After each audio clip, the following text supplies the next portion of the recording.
ఒకే ట్రిప్పులో విదేశాలను తలపించే బీచ్లు, వేల సంవత్సరాల ఆధ్యాత్మిక చరిత్ర, కొండల మధ్య దాగిన సముద్ర తీరాలు, మరి ఇవన్నీ చూడడానికి వేలల్లో ఖర్చు చేయాల్సిన అవసరం లేదా? అవును, కర్ణాటకలో ఉన్న గోకర్ణలో మీరు 3 రోజులు తిరిగి రావడానికి ఎంత ఖర్చు అవుతుందో ఈ వీడియో చివరిలో పూర్తి లెక్క చూపిస్తాను. కానీ గోకర్ణలో ఒక బీచ్కి వెళ్లే ముందు మీరు తెలుసుకోవాల్సిన విషయం ఒకటి ఉంది. అది ఏంటో చివరి వరకు చూడండి.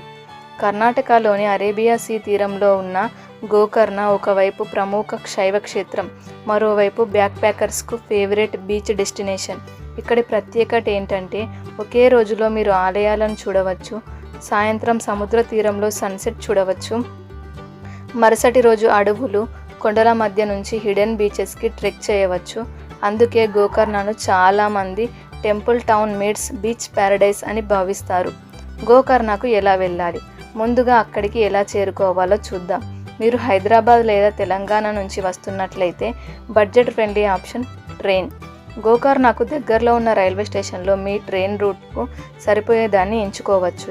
ఇక్కడ ఒక ముఖ్యమైన విషయం, టికెట్ బుక్ చేసుకునే ముందు మీ train budget friendly option train.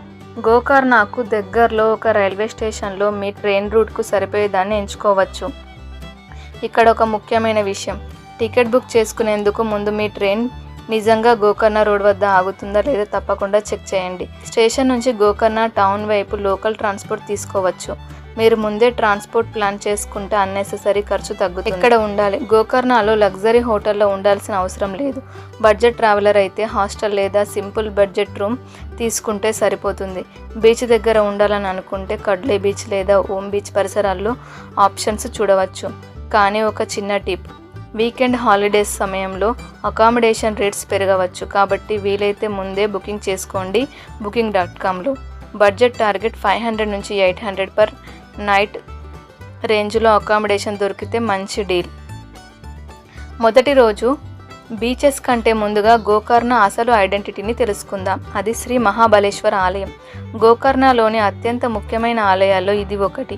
ఇక్కడి ఆధ్యాత్మిక వాతావరణం బీచ్ వైపుకు పూర్తిగా భిన్నంగా ఉంటుంది. ఆలయం తర్వాత మహాగణపతి ఆలయం వైపు వెళ్ళవచ్చు. తర్వాత కోటి తీర్థం. చుట్టూ ఉన్న ఆలయాలు, ప్రశాంతమైన నీటి వాతావరణం ఇది గోకర్ణలో స్లో ట్రావెల్ అనుభూతిని ఇస్తుంది. అయితే డే 1లో అసలు హైలైట్ ఇంకా ముందుంది. ఇప్పుడు మనం వస్తున్నాం గోకర్ణ మెయిన్ బీచ్కి. ఇక్కడ మీరు ఒక విషయం గమనిస్తారు, ఇది కేవలం టూరిస్ట్ బీచ్ కాదు, స్థానికుల రోజువారీ జీవితం కూడా ఇక్కడ కనిపిస్తుంది. ఫిషర్ మ్యాన్, చిన్న బోట్స్, సముద్రం, ఇసుక ఇవన్నీ కలిసి గోకర్ణకు ఒక అథెంటిక్ కోస్టల్ ఫీల్ని ఇస్తాయి. కానీ సన్సెట్ చూడడానికి మనం ఇంకో బీచ్కి వెళ్తాం, అది కడ్లే బీచ్. గోకర్ణలో సన్సెట్ చూడాలంటే కడ్లే బీచ్ని మిస్ చేయకండి. సూర్యుడు నెమ్మదిగా సముద్రంలోనికి దిగుతున్నప్పుడు ఆకాశం రంగులు మారుతుంటే, అలలు ఒడ్డును తాకుతుంటే ఈ ప్లేస్ ఎందుకు ట్రావెలర్స్కి ఇంత ఇష్టమో అర్థమవుతుంది. ఇక్కడ ఒక చిన్న ట్రావెల్ ట్రిప్, సన్సెట్ తర్వాత ఒంటరిగా తెలియని మార్గాల్లో వెళ్ళకూడదు. మెయిన్ టూరిస్ట్ ఏరియాలోనే ఉండడం మంచిది. ముఖ్యంగా సోలో ట్రావెలర్స్ ఈ విషయం గుర్తుంచుకోండి. ఇప్పుడు మొదలవుతుంది అసలు గోకర్ణ అడ్వెంచర్. రెండో రోజు మనం 1 కాదు 2 కాదు 3 కోస్టల్ బీచెస్ ఎక్స్ప్లోర్ చేయబోతున్నాం. కానీ వాటిని చేరుకోవడానికి కొంత ట్రెక్కింగ్ చేయాల్సి ఉంటుంది. మన మొదటి స్టాప్ ఓం బీచ్. పైనుంచి చూస్తే ఈ బీచ్ ఆకారం ఓం గుర్తును పోలి ఉంటుంది. అందుకే దీనికి ఓం బీచ్ అనే పేరు వచ్చింది. ఇక్కడ ఒక వ్యూ పాయింట్ నుంచి కోస్టల్ లైన్ చూస్తే సముద్రం, కొండలు, పచ్చని వెజిటేషన్ కలిసి అద్భుతమైన ఫ్రేమ్ని ఇస్తాయి. ఇక్కడ తప్పకుండా డ్రోన్ స్టైల్ ఎస్టాబ్లిష్ షాట్ తీసుకోవాల్సిన లొకేషన్ అన్నమాట. Half moon beach. Om beach తర్వాత మన జర్నీ మరింత అడ్వెంచరస్గా అవుతుంది. కోస్టల్ ట్రయల్ ద్వారా హాఫ్ మూన్ బీచ్ వైపు వెళ్ళవచ్చు. ఇక్కడ క్రౌడ్ తక్కువగా ఉండే సమయాల్లో చాలా పీస్ఫుల్గా అట్మాస్ఫియర్ కనిపిస్తుంది. చుట్టూ గ్రీనరీ, ముందు అరేబియన్ సీ, కింద రాక్స్. ఒక్కసారిగా మీరు సిటీ లైఫ్కి చాలా దూరంగా వచ్చిన ఫీలింగ్ వస్తుంది. Paradise beach. కానీ ఈ రోడ్లోనే నా ఫేవరెట్ పాయింట్ ఏంటంటే ప్యారడైజ్ బీచ్.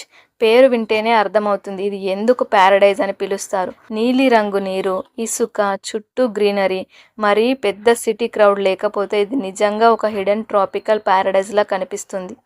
అయితే ఇక్కడికి వెళ్ళే ముందు టైడ్ కండిషన్స్, లోకల్ యాసెస్, వెదర్ పరిస్థితులు చెక్ చేయండి. సముద్రం దగ్గర అందం ఎంత ఉంటుందో అంతే జాగ్రత్త కూడా అవసరం. నడిచి వెళ్ళడం ఇష్టం లేకపోతే season, sea conditions, local availability ఆధారంగా బోట్ ఆప్షన్ కూడా ఉండవచ్చు. బోట్లో ప్రయాణిస్తూ కోస్టల్ లైన్ చూడడం గోకర్ణను మరో యాంగిల్లో చూపిస్తుంది. అయితే బోట్ ఫేర్ ముందే కన్ఫర్మ్ చేసుకోండి. ఇంతే కదా అనుకొని వెళ్ళి చివర్లో బడ్జెట్ పెరగకుండా చూసుకోవాలి. థర్డ్ డే వచ్చేసి బీచ్ నుంచి కొంచెం బయటకు వద్దాం. Destination Mirjan fort. పచ్చని వెజిటేషన్ మధ్య కనిపించే ఈ హిస్టారికల్ ఫోర్ట్ గోకర్ణ ట్రిప్లో మంచి ఛాన్స్ ఆఫ్ సీనరీని ఇస్తుంది. ఒకవైపు సీ, మరోవైపు యాన్షియంట్ ఆర్కిటెక్చర్.